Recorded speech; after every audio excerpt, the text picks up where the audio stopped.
All right, everyone, stay with us. We have some movie updates coming up, and it's time for Showbiz Theater with our film expert, Jason. Hey, Adrian, how's it going? I'm fine. Thank you very much for being here today. It's an absolute pleasure, as always. Please tell us, which movie are we focusing on? We're going to be focusing on a genre today of sci-fi. Last week we talked about Korean romantic comedies. Today it's sci-fi. Sci-fi. What is the theme, to be more specific? More specifically, time travel. So are we going back in time or are we going forward? Well, hang with us. I will be talking about exactly what the film is about. We're going to be focusing on 11 AM, starring Jung Jae-hyun and Kim Hyun-seok.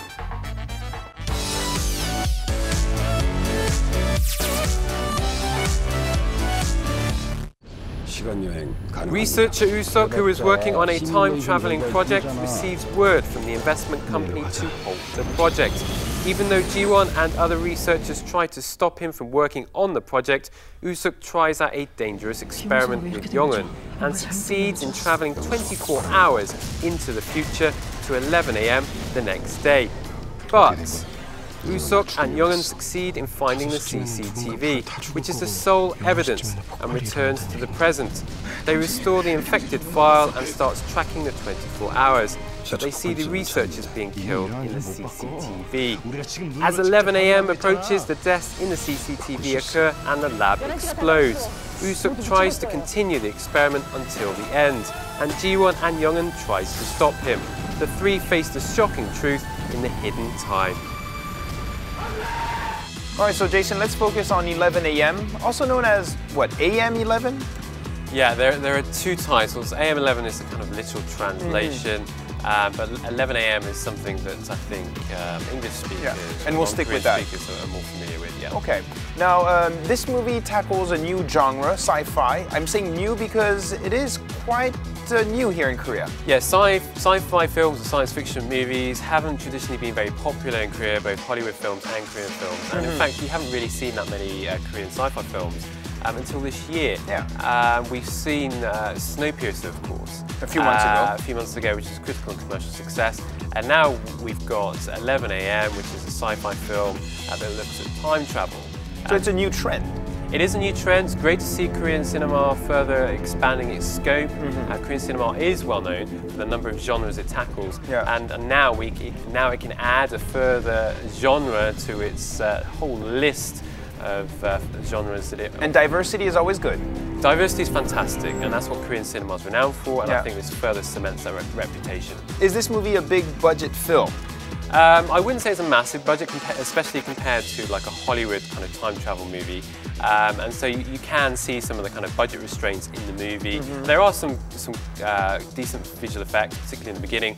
But as the film goes on, you see some of the kind of the sets. And so I think they've had to adjust to the film's budget in that sense. Now the movie also seems a bit hard for some people to understand because it kind of took me back in time to my student years when I was taking math class.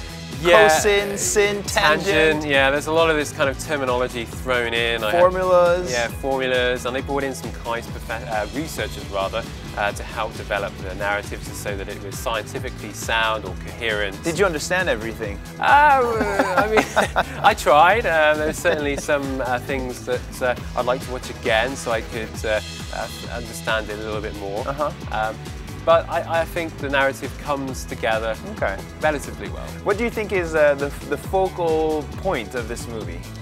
For me, personally, I thought it was trying to say that time travel is a complex and potentially catastrophic thing to do, and so potentially it could have some disastrous effects. I don't know, I think it would be quite interesting to be able to move forward in time and see what will happen to this world maybe 100 years from now.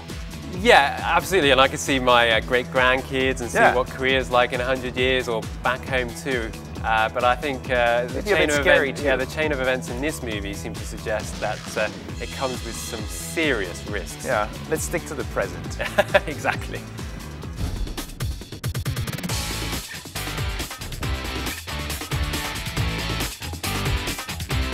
Now, Jason, in this movie, we have three main characters. Why don't we talk about them a little bit here? Jung Jae-young, for instance. Yeah, Jung Jae-young, he's got a great reputation for being able to play different characters in a number of different films. He's been in the industry a long time. What's your favorite role? I love him in Castaway on the Moon. It's a real gem, an absolutely fantastic Korean movie.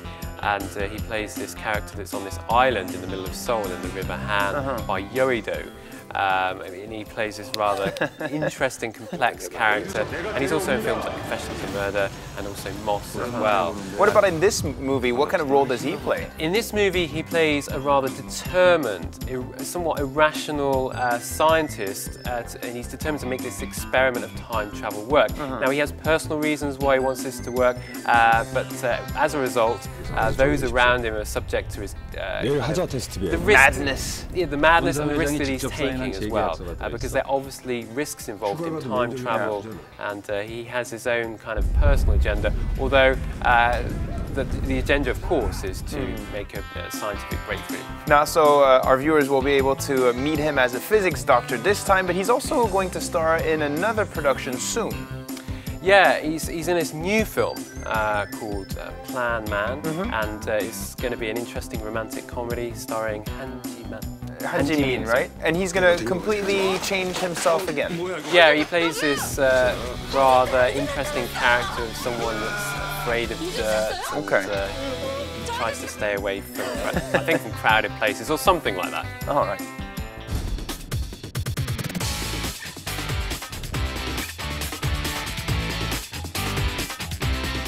Now, Jason, we have two more actors to mention here. Let's first talk about Choi Daniel. Yeah, Choi Daniel, he plays a character, one of the leads in this film is beautiful, his handsome face, I guess, but without the glasses that he's often known Yeah, he for. doesn't have his glasses on in this movie. Yeah, you don't see him with his, like I say, iconic glasses. Yeah. He plays a more sensible character than the other scientist who's a bit, the other scientist, like we said, is more irrational. And he has a kind of personal endeavor. But his character, Choi Daniel's character, is somewhat more rational, sensible, more calm and collected, and he's an attractable lead. There's no doubt about that. Is it very different from his previous roles in, for instance, Cyrano Agency? The feeling I get with Choi Daniel is he often plays these somewhat plain characters, but I don't mean that in a bad way. There's an element of curiosity about his roles. We saw that with Cyrano Agency, we see that in Traffickers, and again we see it here. And so he often, like I said, ordinary characters, but interesting nonetheless. Let's talk about Kim Hyun-seok this time. She plays the female lead in this movie. Yeah, female lead. She's been around in the industry not as long as some other people, like Jung Jae-young, but she rose to fame from her rather controversial striking role in Thirst, and has been in the industry ever since. On Full Power, she often plays like very intense roles. Yeah, roles that many other actresses can't pull off. Exactly, we saw that in Front Line, we've seen that in Over My Dead Body, and numerous other films. And this time? And this time too. Actually, this time I would say there is a part of her that's somewhat intimidating, but to me, personally, I felt there was a little bit of a departure from her normal persona. There's something that's a little bit more relaxed about her. So is that good or bad? It's good, I think. Although, to be fair, she's unconscious for part of the film. I see. I would add that, but she is nonetheless great. I do like her, and she's certainly a force to contend with. So I guess we'll have to keep an eye out on all these actors in this movie. Absolutely. Well, we'll leave it there for the movie 11 AM. Next week, we're also going to focus on a highly anticipated movie, right? Yeah, we're going to be talking about The Attorney, starring Song Kang-ho. Song Kang-ho from which films? Everything. No, I almost don't. But he was in Snowpiercer this year, he was in Face Reader, he's been in films such as JSA, Memories of Murder, just a whole list of classics. So it's his third movie being released this year in 2013. Third movie, potentially winner number 3 of 2013. Sounds good. Thank you very much. Thank you very much. Now, yes, viewers, make sure you tune in again. Next week we'll have another edition and we'll talk about this new movie, Attorney, being released at the end of the year. And if you want to participate, leave us your comments, your questions on Facebook. Jason, we'll see you very soon again. Thank you. Bye-bye. 내 상고 출신 고졸 끼주지도 않아. 저한테 주는 아이템이 하나 있거든요. 세금 쪽 어떻습니까? 세금? 당신의 소중한 돈을 지키드립니다. 세금 전문 변호사 송우석이. 변호사님아, 내 좀 도와줘. 이런 게 어디 있어요? 이러면 안 되는 거잖아요. 할게요.